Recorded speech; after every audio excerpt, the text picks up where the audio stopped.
Hello बच्चों, आज का हमारा टॉपिक है समांतर पट्ट संधारित्र की धारिता का व्यंजक। यानी कि हमारे पास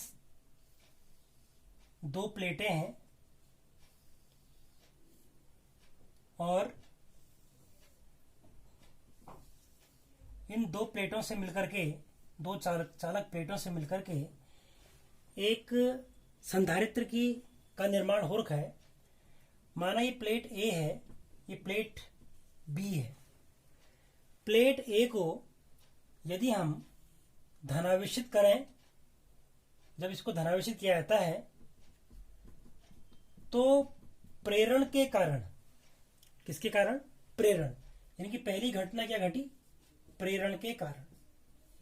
तो प्रेरण के कारण क्या होता है कि इसके दूसरी प्लेट की अंदरूनी सतह, जो अंदर की सतह है, इस पर ऋणात्मक आवेश आ जाता है और ठीक इसी के बराबर बाहर की प्लेट पर धनात्मक आवेश आ जाता है।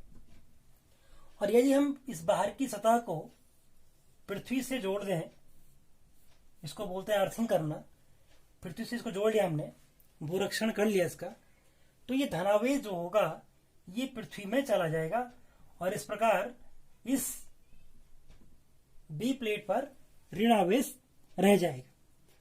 तो हम ये कह सकते हैं कि यदि अगर दो प्लेटें हैं, अगर इसको ए और बी नाम ना दे करके प्लेट नंबर 1 को प्लेट नंबर 2 दे दे नाम, क्योंकि ए से हम एरिया को दिखाएंगे और इनके बीच की दूरी माना कितनी है? स्मॉल डी है। तो कुछ चीजें हम लिख लेंगे इसमें कि सबसे पहले कि यदि प्लेटों का क्षेत्रफल, यदि प्लेटों का क्षेत्रफल कितना है? कैपिटल ए है। और प्लेटों के बीच की दूरी, दो प्लेटों के बीच की दूरी कितनी है? बीच की दूरी वो है स्मॉल डी दूरी है। पहला पॉइंट। दूसरा पॉइंट और तीसरा पॉइंट है कि यदि इसका पृष्ठीय आवेश घनत्व, देखिए इस पर पृष्ठीय आवेश घनत्व आपका सिग्मा है, तो हम कह सकते हैं कि यदि प्लेटों पर पृष्ठ आवेश घनत्व सिग्मा हो तो सिग्मा को हम क्या कह सकते हैं? सिग्मा इज इक्वल टू क्या हो जाएगा? सिग्मा इज इक्वल टू हो जाएगा आपका q upon A. Sigma is equal to क्या हो जाएगा? Q upon A. तो ये तीन चीजें हमको पता है कि इन प्लेटों का क्षेत्रफल कितना है? कैपिटल ए, इनके बीच की दूरी क्या है? स्मॉल डी, और इन पर पृष्ठ आवेश घनत्व कितना है? Sigma is equal to Q upon A. अब इसके बाद हमें ये निकालना है कि इन दो प्लेटों के बीच स्थित किसी भी बिंदु पर, माना कोई बिंदु है, उस बिंदु पर नेट विद्युत क्षेत्र कितना होता है। देखो दो प्लेटें हैं, एक धनावेशित एक ऋणावेशित, इनके कारण कुल कितना विद्युत क्षेत्र इनके बीच में होगा। तो हम जानते हैं, चौथा पॉइंट हम लिख सकते हैं इसमें कि प्लेटों के बीच जो दो प्लेटें हैं, तो प्लेटों के बीच विद्युत क्षेत्र की तीव्रता कितनी हो जाएगी? ई इज इक्वल टू कितना हो जाएगा? ई इज इक्वल टू हो जाएगा आपका, ई इज इक्वल टू क्या हो जाएगा? हम जानते हैं sigma upon K epsilon not. Sigma upon K epsilon, जहां पे के क्या है? के उस माध्यम का पराविद्युतांक है जो माध्यम इन दो प्लेटों के बीच में है। तो K is equal to sigma upon K epsilon naught. तो यदि ये इक्वेशन नंबर फर्स्ट हो गई और ये क्या हो गई? इक्वेशन नंबर सेकेंड हो गई। अब हम जानते हैं कि अगला पॉइंट हमको इसमें ज्ञात करना है कि यदि विद्युत क्षेत्र इस तरफ है और दिशा कहां से कहां होगी? हमेशा धनात्मक से ऋणात्मक की ओर विद्युत क्षेत्र की दिशा होगी, ये ई की दिशा हो जाएगी। हमने विद्युत क्षेत्र ई निकाल लिया, अब वी निकालेंगे, विभव कितना उत्पन्न हो जाएगा। तो हम जानते हैं कि चूंकि ई इज इक्वल टू, सूत्र क्या है? देखिए ई इज इक्वल टू होता है वी अपॉन डी। इससे पहले हम पढ़ चुके हैं is equal to V upon d. तो यहां से आप कह सकते हैं कि वी इज इक्वल टू हो जाएगा आपका E into d. V is equal to क्या हो जाएगा? ई इंटू डी। वी क्या है? विभव। इन दो प्लेटों के बीच विभव कितना हो जाएगा? V is equal to E into D. E का मान यहां से रख लीजिए, तो v इज इक्वल टू कितना हो जाएगा, v इज इक्वल टू हो जाएगा आपका, हम कह सकते हैं कि v इज इक्वल टू हो जाएगा आपका sigma upon K epsilon not, ई का मान हो गया और इनटू डी हो गया। तो ये क्या निकल गया आपका, v का मान निकल गया। यानी कि इन दो प्लेटों के विभव कितना हो जाएगा, sigma upon K epsilon not into D. अब हमने यहाँ पे v का मान भी ज्ञात कर लिया। हमने ये सब मान ज्ञात क्यों किए, क्योंकि हमको निकालना था इस संधारित्र की धारिता। तो संधारित्र की धारिता का सूत्र क्या होता है, C is equal to Q upon भी, C is equal to Q upon भी, या C इज इक्वल टू हम लिखते हैं क्यू अपॉन भी, इसका सूत्र होता है। तो हमने भी निकाल लिया, क्यू भी हमको ज्ञात है। अब हम कह सकते हैं कि इसकी धारिता कितनी होगी, तो हम छठवां पॉइंट हम निकालेंगे इसमें संधारित्र की धारिता, चूंकि C इज इक्वल टू होता है आपका Q अपॉन V, और Q का मान कितना है, Q का मान देखिए समीकरण 1 से देखिए, sigma is equal to Q upon A, इसीलिए sigma is equal to Q is equal to A into sigma.